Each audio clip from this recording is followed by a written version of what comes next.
de Nazareth, c'est un EHPAD, un établissement d'hébergement pour personnes âgées dépendantes, qui compte 275 résidents et qui en effet s'inscrit dans la filière gériatrique du centre hospitalier de Troyes.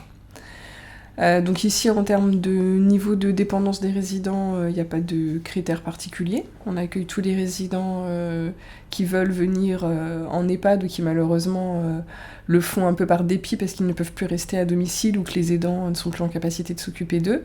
La seule spécificité, c'est qu'on a 2 unités fermées pour ce qu'on appelle des unités Alzheimer, donc 2 fois 15 résidents.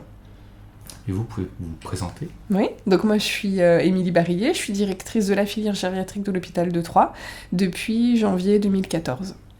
C'est un lieu de vie médicalisé avec autant d'histoires de vie qu'on a de résidents, quoi. Et c'est vrai que c'est un patrimoine très riche qu'on découvre des fois par hasard au fil des animations, quand les résidents nous livrent des choses sur leur vie ou on les entend discuter entre eux. Mais c'est vrai que le fait de pouvoir recueillir leur mémoire, c'est quelque chose qui nous tient à cœur et qui a surtout été porté par Christine, l'animatrice. Et comment est-ce que pourquoi avoir soutenu cette politique ou mis en place cette politique ? Alors on avait commencé à recueillir la mémoire des résidents quand on a fêté les 20 ans de Nazareth, donc justement pour avoir un regard, en tout cas pour entendre ce qu'ils avaient à nous dire sur le passage de l'Hôtel-Dieu à ce bâtiment-là. Et on a trouvé ça vraiment très riche. Donc après, l'animatrice a souhaité s'inscrire dans une démarche pour être formée justement au recueil de la mémoire des résidents. Et quand elle m'a sollicité, je l'ai tout de suite soutenue parce que pour moi, c'est vraiment quelque chose qui ne peut qu'être que bénéfique pour nous, pour notre patrimoine et aussi pour les résidents, parce que c'est toujours valorisant pour eux de les faire parler, pour ceux qui le veulent en tout cas, et de recueillir leur mémoire sur leur vie.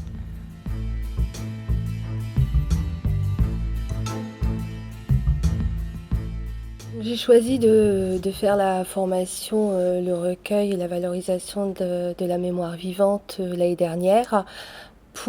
Pourquoi ?